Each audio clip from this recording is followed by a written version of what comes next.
parole aux associations.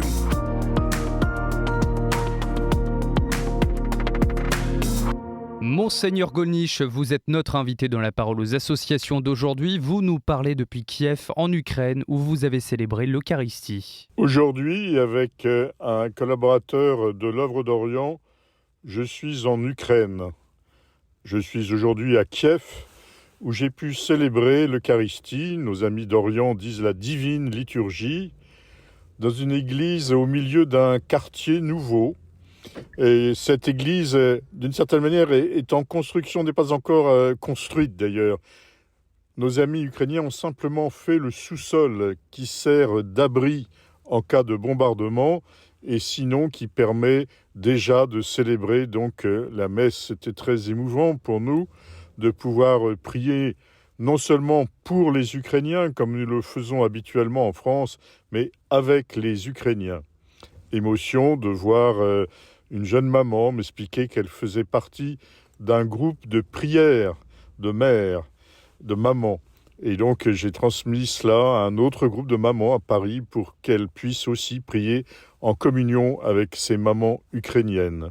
Et qu'avez-vous fait ces derniers jours en Ukraine ? Qu'avez-vous remarqué sur place ? Il y a quelques jours, nous étions davantage près du front, dans des zones qui avaient été occupées par l'armée russe, des zones fortement détruites, où la population a dû fuir, les maisons sont détruites et les vies sont brisées. Il y a aussi tout le problème des blessés, le problème de suivi psychologique de gens qui, ayant approché la guerre, étant blessés, ayant vu peut-être leurs amis mourir, ou ayant dû aussi peut-être tirer sur des adversaires.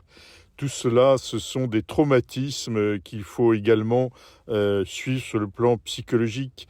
Ces jeunes Ukrainiens risquent d'être infirmes à vie, non seulement dans leur corps, mais aussi dans leur esprit. Oui, c'est toute cette désolation de cette terrible guerre que nous voyons de près. Nous ne pouvons pas simplement faire de l'Ukraine une cause à défendre, une théorie, un concept.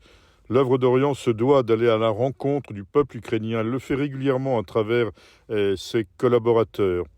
Et à Kiev, nous avons pu rencontrer l'archevêque majeur, le chef de l'église gréco-catholique en Ukraine, qui a été déjà visité l'an dernier par le président de la conférence épiscopale française, Monseigneur Éric de Moulin-Beaufort, ainsi d'ailleurs que le secrétaire général de la conférence, le père Hugues de Voilemont. Ce sont donc des relations régulières que nous pouvons avoir avec cette église qui est extrêmement attachante, qui est forte, belle, jeune, qui a extraordinairement souffert des persécutions durant la période communiste et qui ne ménage pas ses efforts pour servir la population. Oui, l'Ukraine se bat. L'église gréco-ukrainienne est au service de tous. Et c'est vrai qu'il y a beaucoup de travail à faire avec notamment les personnes déplacées à l'intérieur de l'Ukraine, cette population qui a donc fui les zones occupées, les zones bombardées. Tous les jours, ce sont des blessés. Tous les jours, ce sont des morts. Tous les jours, ce sont des vies détruites. Et tandis que parfois, dans certains pays occidentaux, il y a des choses un peu conceptuelles, savoir au Parlement, aux États-Unis, si on doit aider, pas aider l'Ukraine. Il faut bien comprendre ici, dans ce pays, que ce sont des dizaines de morts chaque jour. Je vous remercie, Monseigneur Golnisch, pour votre témoignage. Je rappelle à nos auditeurs que vous pouvez retrouver les actions menées par l'œuvre d'Orient sur le site internet œuvre-du6orient.fr. Excellente journée à vous.